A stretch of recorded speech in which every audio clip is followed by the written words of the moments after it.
Welcome to our first Paving the Path session for fall 2018. Given the busy nature of life at this institution, the pit crew decided an asynchronous activity might be the best way to introduce everyone to program maps. But first, where are we in this pathways thing?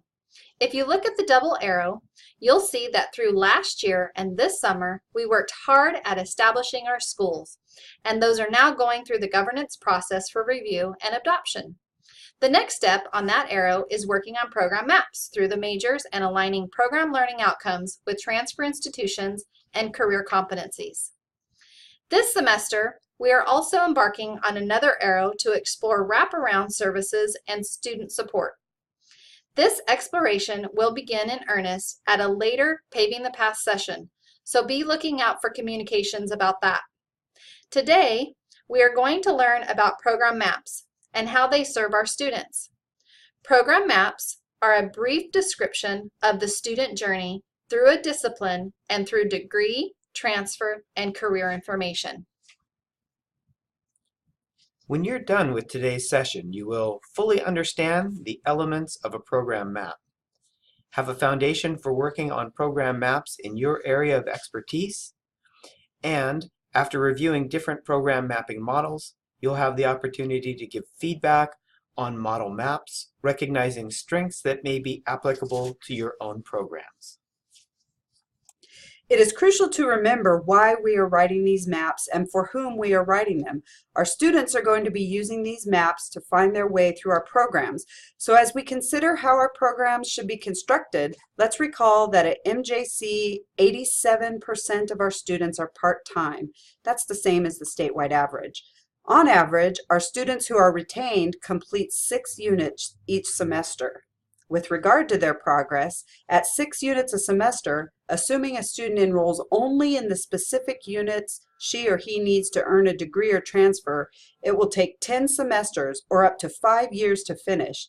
If the student requires remedial courses or takes a course that doesn't meet his or her program needs, it will be even longer.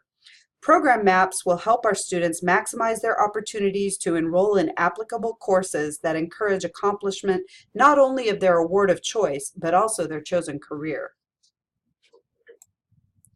So what are program maps? They are more than just major courses. They should consider interaction of major content with different GE patterns, local, UC, and CSU. GE courses can be chosen to help students learn the skills they need to succeed in their majors. They also encourage critical thinking and integrating knowledge across disciplines. Together, major courses and GE courses can create a progression of skills and competencies through the student's educational journey. This is one of the reasons employers prefer employees with an education. Program maps should have an alignment of program learning outcomes as related to their transfer colleges and universities, and also explore the transfer options and institutions within a particular major. A good program map should provide a sequence of courses that should take into account what transfer institutions expect of their junior level students. Those programs with associate's degrees for transfer have started to take this into account, but there could be more work to do.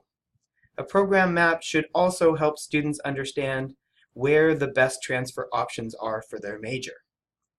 Program maps should consider career competencies and help prospective students understand the skills they will acquire and how that can help them in the workplace.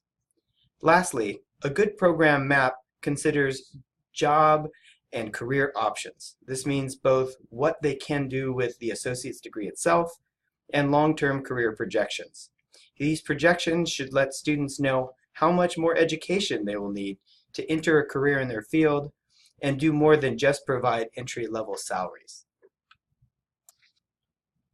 The previous slide talked about what program maps are and what they describe. This slide offers elements that should be present in a good program map. In a few minutes, we are going to look at 4 examples of program maps.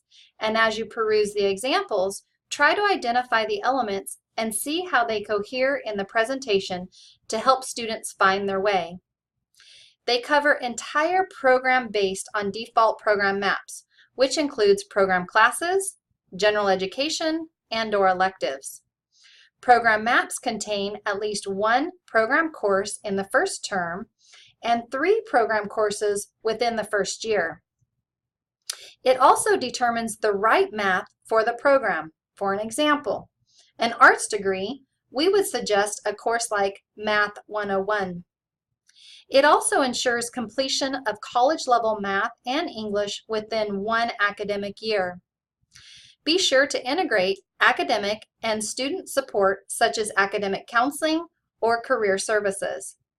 They also are customized to each student to account for prior credits, educational goals and personal interest, transfer destinations specific to the majors, such as athletic training. One might suggest Fresno State, Long Beach, or UOP. Lastly, the program map should have a timeline to completion. There are many examples of program maps, but we've chosen 4 for you to examine. Each has features that are worth consideration, and at the end of this exploration, you will have the opportunity to participate in a brief SurveyMonkey. Please feel free to pause the video in order to study the examples looking for the program mapping elements just described. Skyline College,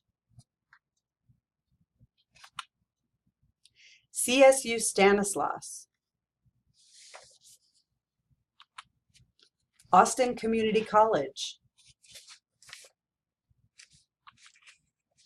LA Trade Technical College. Thank you for touring these colleges with us. Please click the link on the Guided Pathways webpage below this video to take the survey.